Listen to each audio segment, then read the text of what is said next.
गर्जा Maharashtra news सदैव आपल्यासोबत। नमस्कार, मी ज्योती। गर्जा महाराष्ट्र न्यूज मध्ये आपलं स्वागत। सर्वप्रथम एक नजर टाकूया आजच्या ठळक घडामोडींवर। आंतरराष्ट्रीय बाजारात कच्च्या तेलाच्या किमती उतरल्याने पेट्रोल डिझेलचे दर कमी। पेट्रोल आणि डिझेलच्या किमतीत प्रति लिटर 2 रुपयांची कपात। नवे दर काल रात्रीपासूनच झाले लागू। गॅसवरील अनुदान नवीन वर्षापासून थेट ग्राहकांच्या बँक खात्यात जमा। अनुदान ग्राहकाकडे हस्तांतरित करण्यासाठी आधार क्रमांक अनिवार्य नसल्याचं स्पष्टीकरण। सरकारने दिले संकेत। वस्तू सेवा कर 2016 पासून लागू करण्यासाठी केंद्र सरकारच्या हालचाली सुरू। लवकरच एलबीटी रद्द होण्याची शक्यता। आणि 6वी लंडन बुद्धिबळ क्लासिक स्पर्धा भारताच्या विश्वनाथन आनंदने जिंकली। स्पर्धेच्या शेवटच्या लढतीत आनंदने इंग्लिश ग्रँड मास्टर मायकल ॲडम्सला केलं पराभूत। विजेतेपदावर कोरलं आपलं नाव। गर्जा महाराष्ट्र न्यूज सदैव आपल्यासोबत। आता बातम्या विस्तृतपणे। अखेर 17 तासांनंतर सिडनीतील एका कॅफे शॉपमधील सुरू असलेलं ओलीस नाट्य संपलं आहे। पोलिसांनी ओलीस ठेवणाऱ्या दहशतवाद्याला अटक केली आहे। शेख मान हारून मोनिस असं या बंदूकधाऱ्याचं नाव आहे। मोनिस हा इराणचा नागरिक आहे। ओलीस ठेवलेल्या सर्व नागरिकांची सुटका करण्यात आली आहे। यात एका भारतीयाचाही समावेश आहे। मात्र या कारवाईत 2 नागरिकांचा हार्ट अटॅकनं मृत्यू झालाय। तब्बल 16 तासांनंतर नागरिकांची सुटका झाल्यावर सर्वांनी सुटकेचा निश्वास सोडलाय। मात्र दहशतवाद्यांचा हेतू काय होता हे अजून स्पष्ट झालेलं नाही। ऑस्ट्रेलियाच्या प्रमुख शहरांपैकी एक असलेली सिडनी दहशतवादी कृत्याने हादरली। सिडनीतील लिंट कॅफेमध्ये इराणी विस्थापित असलेल्या शेख मान हारून मोनिस आणि त्याच्या एका सहकार्याने सुमारे 50 जणांना ओलीस धरलं होतं। या 50 जणांमध्ये एका भारतीयाचाही समावेश असल्याचं स्पष्ट झालंय। आंतरराष्ट्रीय बाजारात कच्च्या तेलाच्या किमती उतरल्याने पेट्रोल आणि डिझेलचे दर आणखी कमी झालेत। भारतात पेट्रोल आणि डिझेलच्या किमतीत प्रति लिटर 2 रुपयांची कपात झाली आहे। हे नवे दर काल रात्रीपासून लागू झालेत। आंतरराष्ट्रीय बाजारात सातत्याने पेट्रोल आणि डिझेलच्या किमती उतरत असल्याचं पाहायला मिळत आहे। याशिवाय आंतरराष्ट्रीय बाजारात कच्च्या तेलाची मागणी कमी झाल्याने तेलाच्या किमती आणखी घटण्याची शक्यता आहे। तसंच उत्पादन वाढल्याने शनिवारी आंतरराष्ट्रीय बाजारात कच्च्या तेलाच्या किमती $62 वरून आणखी खाली उतरल्या आहेत। स्वयंपाकाच्या गॅसवरील अनुदान नवीन वर्षापासून थेट ग्राहकांच्या बँक खात्यात जमा होणार आहे। अनुदान ग्राहकाकडे हस्तांतरित करण्यासाठी आधार क्रमांक अनिवार्य नसल्याचं स्पष्टीकरण सरकारने संसदेत दिले।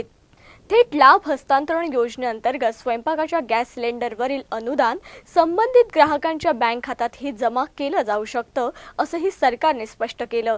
ग्राहकाकडे आधार क्रमांक नसल्यास अनुदानाची रक्कम त्याच्या बँक खात्यात जमा केली जाईल। नवीन नियमावलीनुसार आधार क्रमांक नाही म्हणून कुठलाही अनुदान नाकारलं जाणार नाही, असं पेट्रोलियम मंत्री धर्मेंद्र प्रधान यांनी लोकसभेत स्पष्ट केलंय। थेट लाभ हस्तांतरण योजना जिल्ह्यात सुरू झाल्यापासून 3 महिन्यांच्या काळात यामध्ये सहभागी होणं गरजेचं आहे। मुंबईच्या विकासासाठी पंतप्रधानांच्या अध्यक्षतेखाली एक समिती नेमण्यात यावी अशी मागणी मी केली होती, परंतु त्याचं राजकारण केलं गेलं। मुंबईच्या विकासासाठी ते गरजेचं आहे, मात्र मुंबई महाराष्ट्रापासून कोणीही तोडू शकणार नाही, असं मुख्यमंत्री देवेंद्र फडणवीस यांनी सोमवारी स्पष्ट केलं। मुंबईच्या विकासाची 50% कामे ही केंद्र सरकारच्या निदर्शनाखाली होतात।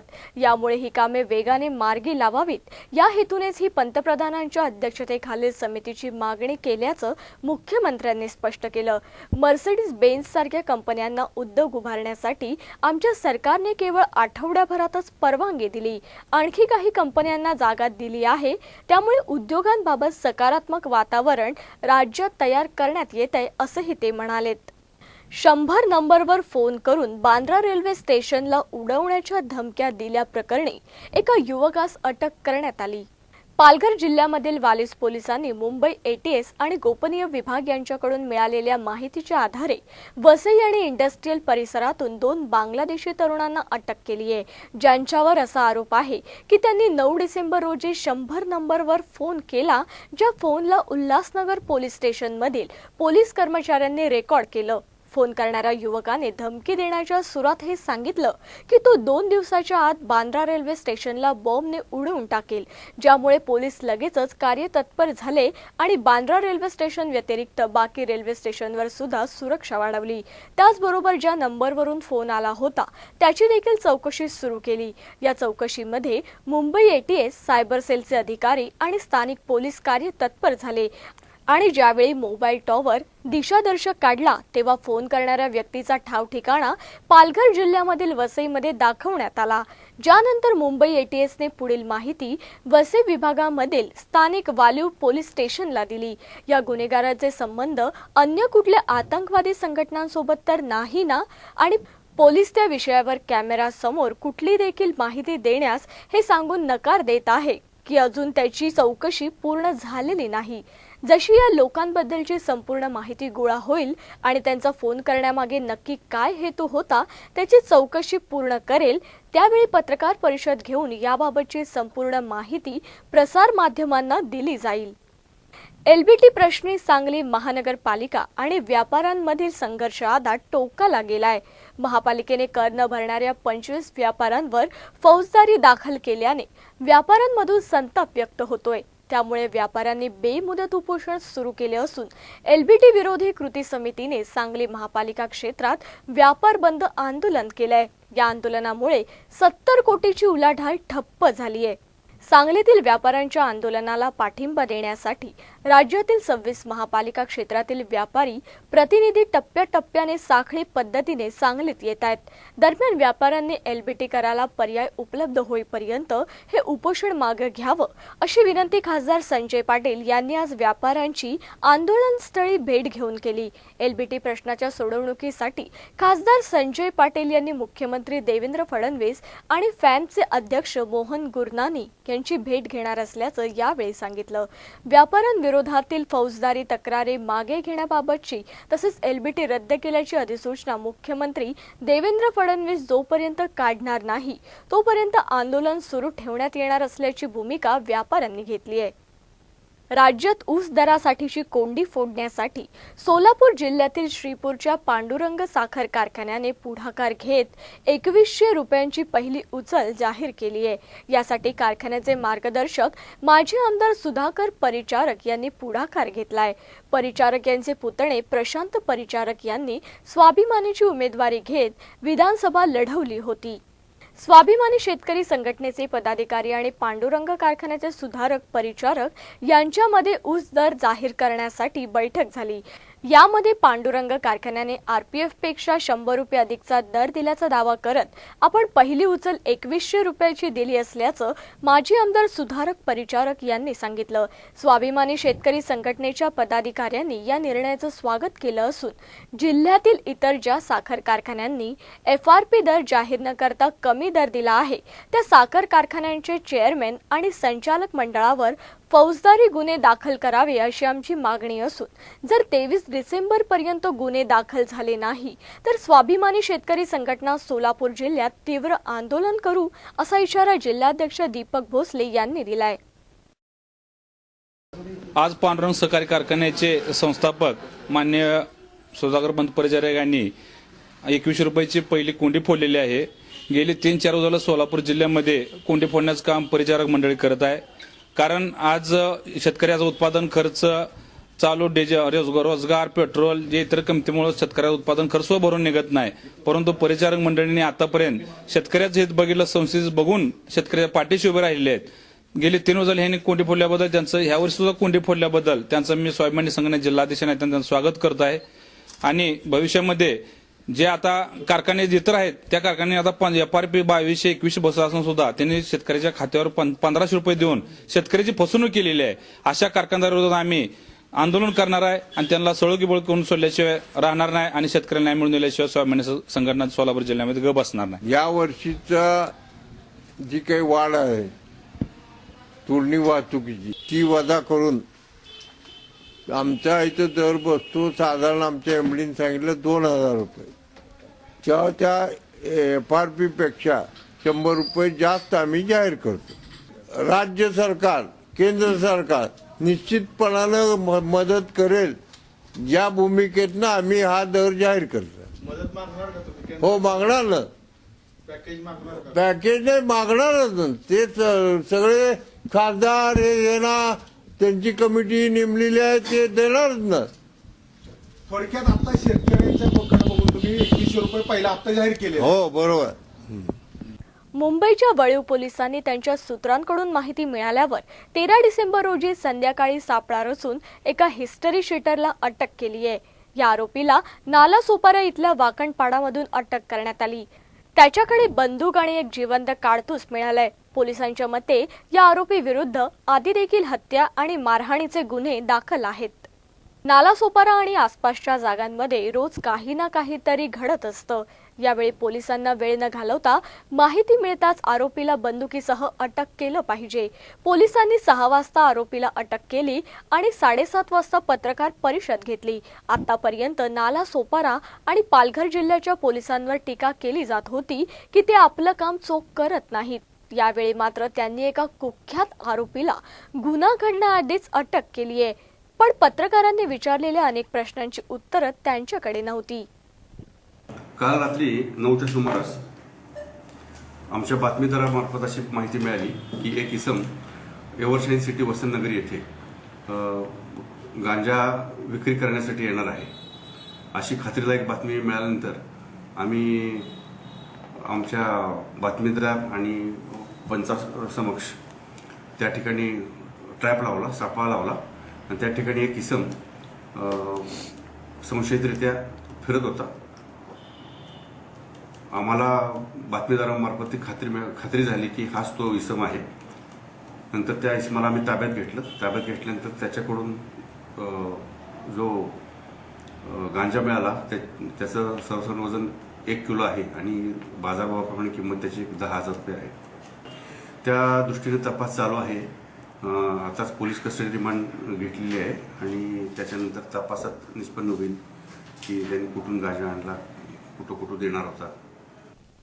भातसा धरण प्रकल्पामुळे विस्थापित झालेल्या कुटुंबाच्या रीतसर पुनर्वसनासाठी आणि त्यांना 18 मूलभूत सुविधा पुरवण्यासंबंधीचा आराखडा भातसा प्रकल्पाच्या कार्यकारी अभियंत्यांनी गेल्या मार्च महिन्यात पुनर्वसन मंत्रालयाकडे आराखडा पाठवला होता. मात्र त्याला वर्ष लोटलं तरी तो पूर्ण न झाल्याने प्रकल्पग्रस्तात प्रचंड संताप आहे. कोकण विकास महामंडळाने भातसा प्रकल्प वसाहतीत 15.33 हेक्टर जागा उपलब्ध करून दिल्याने प्रकल्पग्रस्तांना दिलासा मिळालाय. मात्र पुढील कार्यवाहीसाठी किती वाट पाहावी लागेल असा सवाल प्रकल्पग्रस्तांनी केलाय. तसेच उपजिल्हाधिकारी पुनर्वसन यांनी 4/7/2013 रोजी सचिव महसूल आणि वनविभाग मंत्रालय यांना पर्यायी जमीन देण्याबाबत निर्णय होण्यासंबंधी सुचवलं होतं. अधिकारी वर्गाने आपली जबाबदारी संपूर्णतः पार पाडली होती. मात्र त्यानंतर वर्षभरानंतर कोकण पाटबंधारे महामंडळाच्या अखत्यारीतील 15.33 हेक्टर जागेला मान्यता दिली असून पुढील कार्यवाही ही भूमापन आणि पुनर्वसन विभागाची असल्याने त्याबाबत त्वरित कारवाई होणं गरजेचं असल्याची प्रतिक्रिया प्रकल्पग्रस्तांकडून व्यक्त होते. सरकार एकीकडे शहापूर तालुक्यातील प्रकल्पग्रस्तांना वाऱ्यावर सोडल्याची भूमिका निभावत असल्याने नव्याने येऊ घातलेल्या शाई, काळू आणि मुंबरी धरण्यासाठी शेतकऱ्यांच्या सहकार्याची अपेक्षा करतेच कसे असा सवाल आता तालुक्याच्या सर्व स्तरातून उपस्थित करण्यात येतोय. महाराष्ट्रातील दुष्काळाचा आढावा घेण्यासाठी आलेल्या केंद्रीय पथकानं काल रात्रीच्या अंधारात दुष्काळाची पाहणी केली. उस्मानाबाद, लातूर आणि अकोला जिल्ह्यात केंद्रीय पथकाने बॅटरीच्या उजेडात दुष्काळाची पाहणी केली. यामुळे पथकाचा हा दुष्काळ पाहणी दौरा एक औपचारिक दौरा ठरला. उस्मानाबाद जिल्ह्यातील दुष्काळाच्या बिकट स्थितीची पाहणी करण्यासाठी केंद्रीय पथक बीडहून उस्मानाबादला नियोजित वेळेप्रमाणे दुपारी 3 वाजता येणार होतं. केंद्रातील अधिकारी येणार असल्याने कृषी विभागासह महसूल आणि इतर सहकारी यंत्रणेचे अधिकारी हजर होते. पथकाला बीडहून उस्मानाबाद आणि तिथून लातूरला पोहोचवण्यास उशीर झाला. पण याही वेळी नेहमीप्रमाणे राजकीय नेत्यांनी या पथकासमोर लुडबुड केलीच आणि शेतकरी मागेच राहिले. केंद्रीय पथक आणि शेतकरी यांच्यात संवादच होऊ शकला नाही. एका टेबलवर मांडलेल्या पिकांचे नमुने जिल्ह्यातील अधिकारी यांना दाखवले. उस्मानाबाद तालुक्यातील घोगरेवाडी इथल्या तलावाची पाहणी करण्यासाठी केंद्रीय पथक रात्री 7:30 वाजता पोहोचले. रात्री उशिरा केंद्रीय पथक आल्याने उपस्थित संबंधित अधिकारी यांची मोठी धांदल उडाली. मग धावपळ सुरू झाली. ती अंधारात उजेड करण्याची. उपस्थित शेतकरी आणि अधिकारी आणि पोलीस यांनी गाडीच्या बॅटरीच्या उजेडात केंद्रीय पथकाला दुष्काळ दाखवला. लक्ष्मीकांत बेर्डे यांच्या 10व्या स्मृतिदिनाचं औचित्य साधून त्यांचे ज्येष्ठ रंगकर्मी आणि लक्षाचे एकेकाचे साथीदार पुरुषोत्तम बेर्डे यांनी कार्यक्रम ठाण्याच्या गडकरी रंगायतांमध्ये आयोजित केलाय. नाटक, सिनेमा, मालिकांमधून लोकांना हसवणाऱ्या लक्ष्या अभिनयावर प्रेम करायचाच, शिवाय हाती आलेल्या प्रत्येक गोष्टीत रमायचा. 10 वर्षांपूर्वी हा अस्सल कलावंत आपल्यातून गेला. अवघा महाराष्ट्र हळहळला, पण त्याच्या कार्याची दखल घेत कृतज्ञता म्हणून कोणताही उपक्रम आजवर हाती घेतला नव्हता. आता मात्र त्याच्या 10व्या स्मृतिदिनाचं औचित्य साधून त्याचे ज्येष्ठ रंगकर्मी आणि लक्षाचे एकेकाळचे साथीदार पुरुषोत्तम बेर्डे पुढे सरसावले आहेत. लक्ष्मीकांतच्या नावाने ते तब्बल 12 पुरस्कार देणार आहेत. आज मंगळवारी हा कार्यक्रम ठाण्याच्या गडकरी रंगायतांमध्ये रंगणार आहे. या सोहळ्याचं नाव असेल नाट्य चित्रपटू लक्ष्या. यावेळी लक्ष्मीकांतच्या चित्रपटातल्या नाटकातल्या काही उतार्यांचं सादरीकरण कलाकार करणार आहेत. हा सोहळा गडकरीमध्ये अशासाठी की लक्ष्याच्या कारकिर्दीची सुरुवात इथेच झाली. टूरटूरच्या हाऊसफुलची पहिली पार्टी लागली ती गडकरीमध्येच. त्यानंतर हा बोर्ड कधीच उतरला नाही. म्हणूनच लक्ष्याच्या स्मृतिदिनी आज हा कार्यक्रम गडकरीमध्ये रंगतोय. या निमित्ताने मराठी जनांच्या मनामनात कोरलं गेलेलं लक्ष्मीकांत बेर्डे हे नाव नव्या पिढीला समजेल. या पुरस्कारांमुळे महाराष्ट्रात लपलेल्या गुणवंतांना नवं व्यासपीठ मिळेल अशी आशा बाळगायला हरकत नाही. मुंबईच्या लोकमान्य टिळक टर्मिनसवर काल बिहार, उत्तर प्रदेश आणि नेपाळहून कामासाठी आणलेल्या 83 मुलांना आणि आणणाऱ्या लोकांना अटक करण्यात आली आहे. लोकमान्य टिळक टर्मिनसवर प्रथम NGO तसेच रेल्वे GRP संयुक्त मोहीमच्या सहकार्याने त्या मुलांना पकडण्यात यश आलंय. ज्या मुलांना जनसाधारण एक्सप्रेसमधून सोडवण्यात आलंय त्या मुलांना चेंबूर, गोवंडी तसेच मानखुर्द या परिसरात कामाला लावतो या कारणाने घेऊन आल्याची बातमी NGOच्या सहकार्याने सांगितली. अजूनही पोलीस पुढील तपास करत आहेत. आता आम्ही केस स्टडी करतो. त्याच्या अंतर्गत आम्हाला असं दिसून आलेलं आहे की मुलांना इथे कामासाठी आणलेलं आहे आणि परंतु मुलांची स्टेटमेंट तुम्ही काही वेळेला पाहिले तर ते असंही म्हणतात की आम्ही इथे शिकण्यासाठी आलो किंवा मुंबई फिरण्यासाठी आलेलो आहोत. पण ज्यावेळेस आपण आणखीन जास्त मुलांची माहिती घेतो आणि चौकशी करतो त्याच्या अनुषंगाने मुलं सांगतात खरोखर की आम्ही फक्त इथे कामासाठीच आलेलो आहोत आणि वेगवेगळ्या प्रकारच्या कामाची मुलं माहिती देतात. ज्याच्यामध्ये जरीचं एक काम आहे आणि लेदर आणि बॅग हे मोठ्या प्रमाणात प्रकार मुलांच्या तोंडातून आम्हाला ऐकताना आढळतं. ओके. हिंदीमध्ये काही जी मुलं होती they have completed their 18 years, 18 वर्ष पूर्ण झालेली होती. ते व्हेरीफाय करून आम्ही 7-8 मुलांना त्यांना लेट गो केलं बिकॉज त्यांचे नातेवाईक पण होते आणि डॉक्युमेंटेशन बरोबर बघितली आणि 7-8 मुलांना आम्ही सोडून दिली. त्या घाबरलेली त्यांना वाटतं की हा काय मोठा प्रसंग झाला आहे. की कसं असतं की मुलांना माहिती नसतं त्यांच्या जवळचा माणूस म्हणजे जो कोणी त्याच्या गावातला असेल तो त्याच्या जवळचा आहे. तर आपण त्यांना फूड वगैरे प्रोव्हाइड केलेलं आहे मुलांना. डहाणूतील कोटीम इथल्या वृद्ध पती पत्नीच्या हत्येप्रकरणात रवी ठाकूर याला वाणगाव पोलिसांनी गुजरातमधील सुरत येथून अटक केली आहे. 9 तारखेला रात्री नरगिस इराणी आणि नौशीर इराणी यांची त्यांच्या राहत्या घरात कट्टरच्या साह्याने गळा चिरून हत्या करण्यात आली होती. आरोपी रवी ठाकूर यांनी ही हत्या चोरीच्या उद्देशाने केली याची माहिती पालघरचे पोलीस अधीक्षक सुवेज हक यांनी दिली. त्याला न्यायालयात हजर केले असता 24 डिसेंबरपर्यंत पोलीस कोठडी सुनावली. रवी ठाकूर हा त्या दाम्पत्याच्या वाडीत राखण करणाऱ्या रखवालदाराचा मुलगा असून तो काही महिने बाहेर होता. आरोपीवर यापूर्वी देखील लहान मोठ्या चोऱ्या केल्याबद्दल गुन्हे दाखल आहेत. दिनांक 10 डिसेंबर 2014 रोजी क्राईम नंबर 49/14 ते त्यामध्ये मर्डर आणि इतर सेक्शन्स प्रमाणे आपण एक गुन्हा दाखल केला होता. यामध्ये एक पारसी दंपती सिनियर सिटीजनचा अत्यंत क्रूरपणे मर्डर करण्यात आला होता आणि घरातील वस्तू जे आहे बळजबरीने चोरून नेले होते. या गुन्ह्याचा तपास वेगळे पथकामार्फत आपण केलेले आहे आणि आपल्या प्रयत्नाला आज यश मिळालेलं आहे.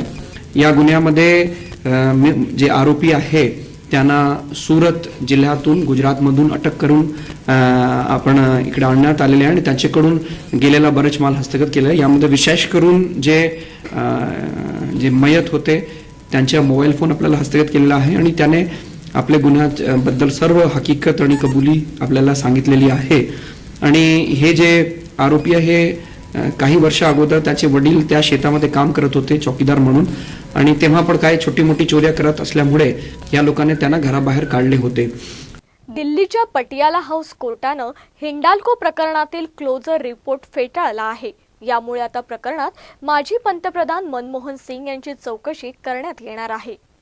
कुमार मंगलम बिर्ला कंपनीला कोळसा ठेवा देताना मनमोहन सिंग हे तत्कालीन कोळसा मंत्री होते. त्यामुळे या संपूर्ण प्रकरणाची चौकशी सुरू ठेवण्याचे आदेश कोर्टाने दिलेत. तसेच सीबीआयनं कोणत्या मुद्द्याच्या आधारे क्लोजर रिपोर्ट सादर केला होता अशी विचारणा देखील कोर्टानं केली. त्यामुळे कोर्टानं फटकारल्यानंतर कोळसा घोटाळा प्रकरणी आता थेट देशाचे माजी पंतप्रधान मनमोहन सिंग यांची चौकशी होण्याची शक्यता आहे. चंद्रपूर जिल्ह्यात एका वाघाचा विहिरीत पडून मृत्यू झालाय. सिंदेवाही तालुका शिवणी रत्नापूर रस्त्यावरील ही घटना घडली आहे. यात एका वाघाचा विहिरीत पडून मृत्यू झालाय. हा वाघ बफर झोनमध्ये फिरत असताना ही घटना घडली. या भागात फिरत असतानाच कठडे नसलेल्या एका विहिरीत तो वाघ पडला. विहिरीला पाणी असल्यानं आणि वाघाला आसरा घेण्यासाठी काहीच नसल्यानं तो पाण्यात बुडला आणि त्यातच त्याचा मृत्यू झाल्याचा अंदाज आहे. आज सकाळी परिसरात काही नागरिकांनी विहिरीत मृतावस्थेत पडलेला वाघ पाहिला आणि वन विभागाला त्याची माहिती दिली. वाघांची संख्या झपाट्यानं घटत असल्यानं एका वाघाचं संरक्षण करणं गरजेचं बनलंय. पण त्याच वेळी अशा दुर्दैवी घटनांमध्ये नाहक वाघांचा जीव जात असल्यानं वन्य प्राणी संरक्षकांमध्ये हळहळ व्यक्त होते. इराणमध्ये एक असा भारतीय युवक आहे जो 1 वर्षापासून इराणमध्ये आहे. ज्याला आपल्या मायदेशी परत यायचे तर आहे, परंतु तो येऊ शकत नाही, कारण तो विजा शिवाय इराणमध्ये पोहोचला आणि त्याला तिथे पाठवणारे दुसरं तिसरं कोणीही नसून भारतीय कंपनीत काम करणारे लोक आहेत. त्या युवकाचं नाव करण सिंग असं सांगितलं जातंय, जो हिमालयात राहणार आहे. करण सिंग येणाऱ्या यशस्वी भविष्याचं स्वप्न घेऊन विदेशात गेला होता, परंतु त्याचं हेच भविष्य अंधारमय झालं. याचं कारण असं होतं की शिवाय विजा त्याला इराणला पोहोचवण्याची मदत नवी मुंबईतील एका कंपनीच्या अध्यक्षांनी केली होती, ज्यामुळे या व्यक्तीला इराणी पोलिसांनी पकडलंय. आश्चर्याची गोष्ट म्हणजे त्याला एक संधी दिली, तो पेनल्टी भरून परत आपल्या मायदेशी जाऊ शकतो. परंतु त्यात अडचणीची बाब म्हणजे ही पेनल्टी तब्बल $8,000 इतकी आहे आणि इतकी रक्कम तो कुठून आणणार हा मोठा प्रश्न आहे. सर्वात पहिले इराणमध्ये फसलेल्या या व्यक्तीची व्यथा ऐकूया त्याच्याच मुखातून की तो कोणत्या परिस्थितीत 1 वर्षापासून तिथे जगत आहे आणि त्याला किती पगार मिळत आहे. हेलो सर, मैं करण एंड हम 2 लोग हैं, करण और विक्रांत, और ये है हमारा बॉम्बे ऑफशोर शिपिंग कंपनी का कॉन्टैक्ट लेटर. हमें इन्होंने भेजा था यहाँ दुबई में 800 GRT का सप्लाई वेसल बोल के 800 से 1000 GRT का, और ये नाम है इनके बॉम्बे ऑफशोर कंपनी में. एक है राजीव सिन्हा और एक सुनील कुमार, और इनके आगे 2 बंदे दुबई में हैं, जितेंद्र मिश्रा और दूसरा है अमूल्य जिंदल. इन चारों ने मिलकर हमें ऐसा फंसाया यहाँ पे कि हम बता नहीं सकते. हमें एक तो 133 GRT का शिप 133 GRT का शिप दिला दिया, और ऊपर से हमें शिप में हम 6 महीने से हम 2 लोग थे, और हमें खाने पीने की इतनी दिक्कत थी. एक सैंडविच हमें दोपहर को मिल रहा था, एक शाम को. पानी तक नहीं था पीने का, ना खाना था, कुछ भी नहीं था. इस हालत में हमें इतने फोन किए हमने, लगभग पिछले 7 महीने से इनको बोल रहे हैं कि हमें यहाँ से निकलवाओ. और यहाँ पे शिप पे मेरी इसी खाने पीने की वजह से मेरी लड़ाइयाँ भी हो चुकी हैं, ओनर से भी, और भी काफी लड़ाइयाँ. और इसी बीच में मुझे ये चाकू लगा था, उस टाइम मेरे ओनर ने कोई हेल्प नहीं करी थी मेरी. 10 आंखें आए थे इस पे, और यहाँ उसने ना कोई टैबलेट मिली थी, सिर्फ स्टिचेज लगा के मुझे शिप पे भेज दिया था. और इस बात को 4 महीने हो गए, तब इन्होंने बोला था कि 15 दिन में तुम्हारा शॉर्ट आउट हो रहा है, तुम्हें साइन ऑफ मिल रहा है. और अभी 4 महीने हो गए, कुछ नहीं हुआ. अभी हमारा 1 महीना हो गया, 1 महीने से अप हो गया. हमें अभी तक कॉन्ट्रैक्ट खत्म है हमारा, और अभी तक नहीं यहाँ से निकाला है. और हमें इन्होंने बोला था, जितेंद्र मिश्रा ने बोला था कि शिप छोड़ दो, शिप छोड़ के आप किश में आ जाओ, किश में हम बैठे हैं, वहां से आपका 2 दिन में हो जाएगा. और यहाँ पे अभी हमारे 20 दिन हो गए हैं, और हम अपने खर्चे से सब कुछ कर रहे हैं. इन्होंने खर्चा भेजा, बट थोड़ा सा भेजा, और वो सिर्फ 2-4 दिन का था. अभी मैं अपने चाचा से दुबई से खर्चा मंगवा रहा हूँ, और यहाँ पे हम भूखे रहते हैं. 20 दिन से 1 टाइम का खाना खा रहे हैं, और इन्होंने सबने मिलकर मानव तस्करी वो किया है. हम पे इतना बुरा फंसाया हुआ है कि क्या बताएं. घर वाले भी सारे परेशान हैं, इनको सबको बोलते हैं, लेकिन ये हमारे फोन का जवाब नहीं दे रहे, कुछ नहीं कर रहे हैं. ये बिल्कुल उल्टा ऊपर से गालियाँ निकालते हैं, हमने नहीं किया, ये किया, वो किया, ऐसा करने हैं। तो सर प्लीज़ हमारी हेल्प करो। और अभी हमने ओनर ने भी निकाल दिया, 1 साल से ईरान में है और हमारा 1 साल से इन्होंने वीज़ा भी नहीं बनाया था। हमारा एक बंदे का $4,000 फाइन है, दोनों का मिला के $8,000 फाइन हो चुका है। अगर ये लोग फाइन पे नहीं करते हैं और हमारे 1 साल की सैलरी नहीं देते हैं तो हम इन पे आके केस करेंगे और बुरी तरह से हमारे एक सबूत है इनके खिलाफ हमारे पास। हमारे जो कॉन्टैक्ट इनकी कंपनी से बने हुए सब कुछ है, हमारे इनके साथ हुई बात भी, रिकॉर्डिंग सब कुछ है, जो इन्होंने बोला हुआ है, जो भी इन पे व्हाट्सएप पे बात हुई है, सब कुछ हमारे पास पड़ा हुआ है। एक सबूत है, हम इनको अच्छे से फंसाएंगे आगे। जैसे इन्होंने हमें दिन दिखाए हमें भी वैसे ही करना है इनके साथ। और इराणमध्ये तेथेच या विषयावर जेव्हा नवी मुंबई झोन 1च्या DCP शहाजी उमाप यांच्याशी बातचीत केली असता त्यांनी असं सांगितलं की लवकरच या युवकाला आम्ही भारतात घेऊन येऊ। इसके पहले भी कुछ मामले पुलिस में आए हैं जिसमें कि 9 युवकों को फंसाया गया है।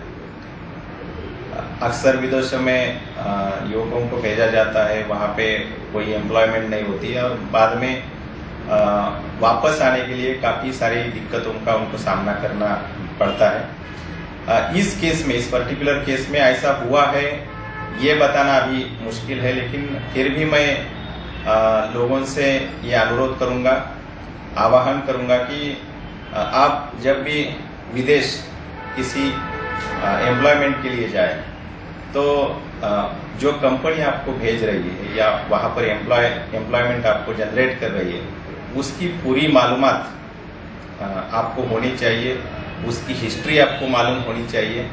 उन्होंने पहले ऐसे कुछ लोग भेजे हैं और वो वहाँ पर बराबर काम कर रहे हैं, उनको तनख्वाह मिल रही है। इनकी पूरी छानबीन करने के बाद ही आप ऐसी कंपनी से विदेश जा सकते हैं। तो ये थोड़ा देखना पड़ेगा और ये लोगों ने देखना चाहिए। जी बहुत बहुत शुक्रिया। भारतीय हॉकी लीग स्पर्धेच्या पार्श्वभूमीवर मुंबईमध्ये हॉकी लीग टीमची बैठक झाली। या दरम्यान दबंगच्या टी-शर्टचं अनावरण टॉम मून आणि विरेन यांच्या हस्ते करण्यात आलं। यावेळी पत्रकारांशी बोलताना पाकिस्तान खेळाडूंच्या वर्तनाबद्दल त्यांनी टीका केली। आम्ही नेहमी देशासाठी खेळतो, पण कोणताही खेळाडू पाकिस्तानी खेळाडूप्रमाणे वागणूक करत नाही। I just thought that the behavior of the Pakistani players was in poor taste.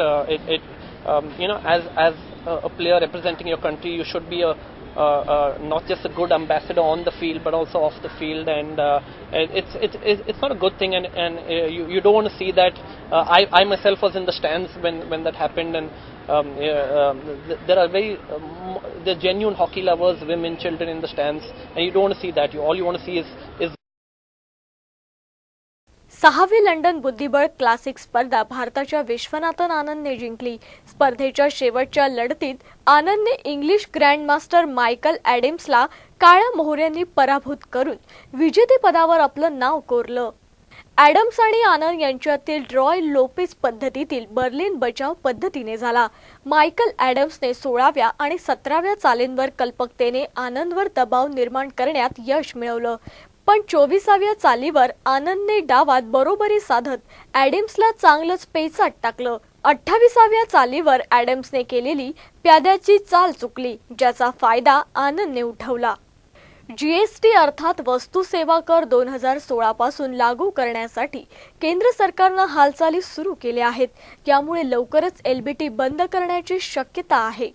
चालू हिवाळी अधिवेशनात याबाबतचं विधेयक मंजुरीसाठी सभागृहात मांडलं जाणार आहे। पेट्रोलियम पदार्थांना जीएसटी बाहेर ठेवण्याचा निर्णय झाला असून प्रवेश कर जीएसटीच्या अंतर्गत घेतला जाणार आहे। तसेच जीएसटीमुळे राज्याच्या कर उत्पन्नात होणाऱ्या बदलांवर तोडगा काढण्याचे प्रयत्नही कायदेतज्ञांच्या मदतीने सुरू आहेत। तर गेल्या 7 वर्षांपासून जीएसटीवर अंमलबजावणीचे प्रयत्न देखील सुरू आहेत। संपूर्ण देशाला सुन्न करून टाकणाऱ्या दिल्लीतील निर्भया सामूहिक बलात्कार प्रकरणाला आज 2 वर्षे पूर्ण होत आहेत। निर्भया आणि तिच्यासारखेच बळी पडलेल्या अनेकींच्या स्मृतीला वंदन करण्यासाठी मुंबईत एक स्मृतिगीत प्रस्तुत करण्यात आलं. राजधानी दिल्लीत आंदोलने झाली आणि संपूर्ण देशात बलात्काराविरोधात कडक तरतुदीची मागणी झाली. त्या निर्भया बलात्कार प्रकरणाला आज 2 वर्ष उलटली आहेत. निर्भया आणि तिच्यासारख्या असंख्य पीडितांच्या स्मृतींना वंदन करत एका गायकानं स्मृतिगीत देखील तयार केलंय. अप्रोच एंटरटेनमेंट आणि गायक पवन जे यांनी हे स्मृतिगीत प्रस्तुत केलं आहे. पवन जे यानं आपल्या करिअरची सुरुवातच निर्भयासाठीच्या या गाण्याने केली आहे. निर्भया आणि तिच्यासारख्याच बलात्काराच्या घटनांमध्ये बळी पडलेल्या अनेकांच्या स्मरणार्थ हे गीत असल्याचं त्यांनी सांगितलं.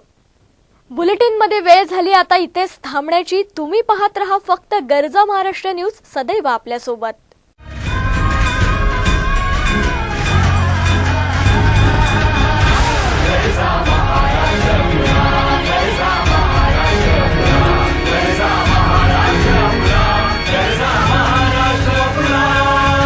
गरजा महाराष्ट्र न्यूज, सदैव आपल्यासोबत.